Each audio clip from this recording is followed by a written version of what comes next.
It is now my honor to introduce Ellie Rubenstein, Chairman of the Board of the Israel Guide Dog Center for the Blind.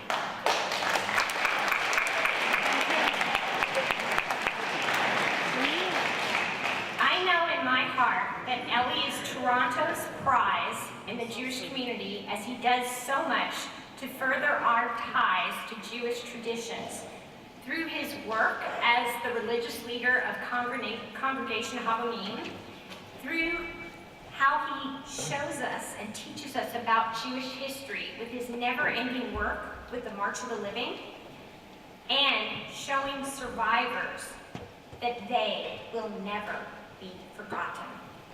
Ellie is a true modern-day Jewish hero, and the center is lucky to have him as its chair of their board. Ellie? Thank you, Judith, for those really beautiful words, and both to Judith and Leslie for the wonderful work you're doing here this evening and over the last number of months. I've been asked to introduce our next guest from Israel, Liron and her amazing guide dog, Petel. A few months ago, a friend and I were having a conversation, and our words turned to our feelings about our four-legged friends.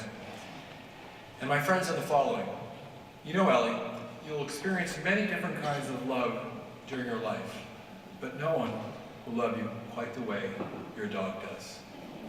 No one will love you quite the way your dog does." As I brush off the dog hairs from my jacket. I'm not sure that's what he meant. And his words were so true. The unconditionality, the honesty, the sincerity, the constancy, the purity of a dog's love for his or her master, whether we deserve it or not, is really incomparable to anything else in life. In fact, it is downright humbling. And nowhere do we see this more than in the relationship between Liron and her guide dog, Petel.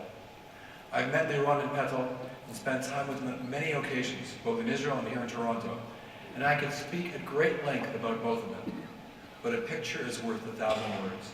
And so instead, together with my filmmaker and my filmmaker friend Naomi Wise, we prepared a short film to show you, which beautifully and touchingly illustrates their relationship better than I can possibly say. I will add one more point, though, before the film.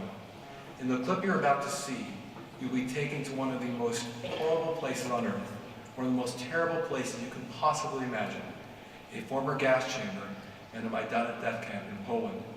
And then you will see what transpires there between Liron and her guide dog, Petel. It is a scene I believe you'll remember for the rest of your lives. Please turn your attention to the moving story of Liron and Petel.